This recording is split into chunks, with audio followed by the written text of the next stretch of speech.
नमस्कार मित्रांनो, microbiology in Marathi चॅनलमध्ये आपले स्वागत आहे. या व्हिडिओमध्ये आपण आजोड आहे जो आहे त्याचं बायोडिग्रेडेशन कसं होतं ते आपण या व्हिडिओमध्ये पाहणार आहोत. तर चला तो व्हिडिओ सुरुवात करूया. सर्वात प्रथम हा जो आजोड आहे हा सिंथेटिक डाय आहे, जे की याच्यामध्ये एकपेक्षा जास्त जे काही आजोबॉन्ड असतात ते लिंक केलेले असतात ॲरोमॅटिक रिंगने, आणि हा जास्त प्रमाणामध्ये टेक्स्टाईल, लेदर, पेपर, फूड आणि कॉस्मेटिक इंडस्ट्रीजमध्ये याचा वापर केला जातो. आणि हा जो डाय आहे टॉक्सिक, कॅर्सिनोजेनिक तसंच एन्व्हायरमेंटल पोल्युटंट आहे, जेणेकरून याला ट्रीटमेंट करणंसुद्धा क्रुशल बनून जातं. आणि हा जो सिंथेटिक डाय जो आहे त्याच्यामध्ये आपल्याला आजोबॉन्ड पाहायला मिळतात आणि ॲरोमॅटिक रिंगने हे जे लिंक केलेले असतात ते झालं आजोड आहे. तर बायोडिग्रेडेशन म्हणजे काय असतं आपल्याला माहिती आहे की मायक्रोबियल ब्रेकडाऊन होतं with the help of micro organism, म्हणजे कॉम्प्लेक्स कंपाऊंडचं सिम्पलर किंवा लेस हार्मफुल फॉर्ममध्ये कन्व्हर्जन हे होतं.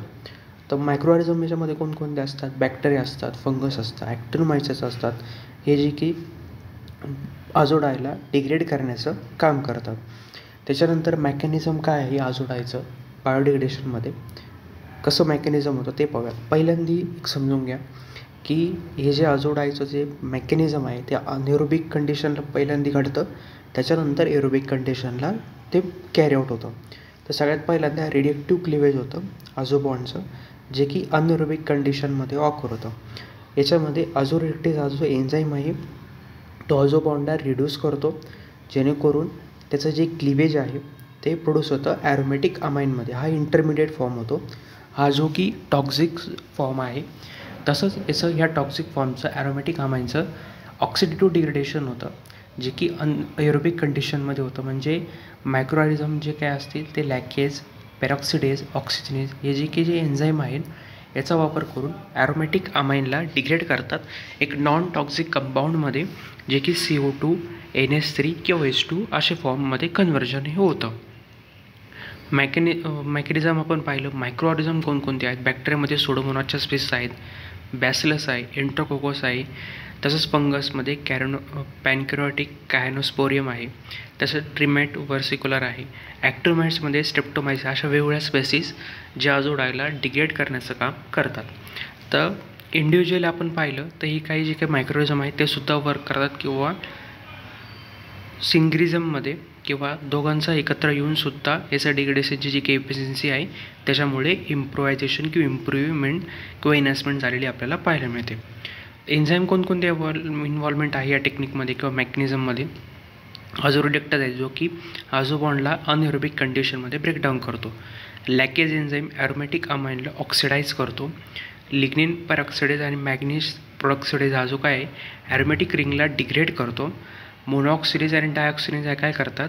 क्लिवेज करतात त्या रिंगला आणि मिनरलायझेशनमध्ये फॉर्म करतं, म्हणजे ऑर्गॅनिक कंपाऊंडचं इनऑर्गॅनिक फॉर्ममध्ये कन्व्हर्जन हे होतं आणि क्लिवेज याच्यामध्ये होतं. त्याचे आपल्याला 5 एन्झाईम जे काही आहे ते याच्यामध्ये मेन रोल प्ले केलेलं पाहायला मिळतं. पहिल्यांदी आझोरेक्टेज आजोडायला ब्रेकडाऊन करतो. लॅकेज, मोनॉक्सिडेज, लिग्निन पेरॉक्सिडेज हे जे एन्झाईम आहे ॲरोमॅटिक रिंगला क्लिवेज करतात आणि मिनरलायझेशन त्याचं घडून आणतात. तर इन्व्हायरमेंटल फॅक्टर कोणकोणते आहे त्याच्यामुळे बायोडिग्रेडेशनला इन्फ्लुएन्सिंग होतं? तर ऑक्सिजन लेवल, एरोबिक कंडिशनमध्ये जर ऑक्सिजन लेवल जर नसेल त्याच्यामुळे बायोडिग्रेडेशन प्रोसेस स्लो होते. अनएरोबिकमध्ये जर ऑक्सिजन लेवल जर जास्त असेल तर त्याच्यामुळे सुद्धा अनएरोबिक कंडिशनला ॲरोमॅटिक रिंग जे ॲरोमॅटिक अमाईन आहे त्याचं डिग्रेडेशन होत नाही. pH टेम्परेचर मेंटेन पाहिजे, किंवा को सबस्ट्रेट जो काय तो प्रेझेन्स असला पाहिजे. रिडॉक्स पोटेन्शियल टेक्निक तिथं असली पाहिजे. तसंच जे काय मायक्रोवेलचं जे पॉप्युलेशन आहे डेन्सिटी अँड डायव्हर्सिटी ती मेंटेन असली पाहिजे, जेणेकरून त्याचं डिग्रेडेशनही होईल. चॅलेंजेस कोणकोणते?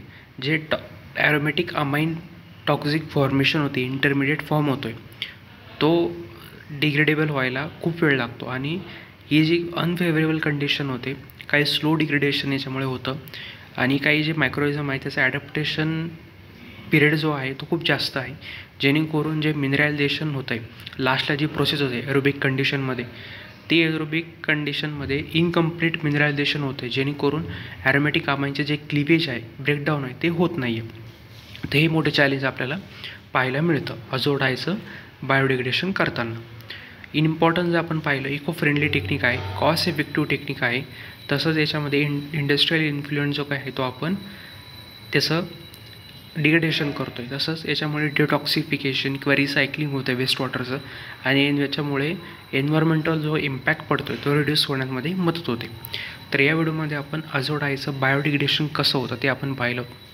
एकदम सिम्पल आहे. पहिल्यांदा अनएरोबिकली नंतर एरोबिकली. अनएरोबिकलीमध्ये अझोरेक्टेज आझो एन्झाईम आहे आझो पॉईंट ब्रेक करतो जेणेकरून ॲरोमॅटिक अमाइन प्रोड्यूस होतो. ॲरोमॅटिक अमाइन एरोबिक कंडिशनमध्ये वेगवेगळे एन्झाईम लॅकेज पेरॉक्सिडेज या एन्झाईमचा वापर करून पूर्णपणे त्याचं क्लिवेज होतं. कंप्लीट मिनरलायझेशन त्याच्यामध्ये होतं. तर हा व्हिडिओ जर तुम्हाला आवडला असेल नक्की व्हिडिओ लाईक करा. चॅनल सबस्क्राईब करायला विसरू नका. चला भेटूया पुढच्या व्हिडिओमध्ये.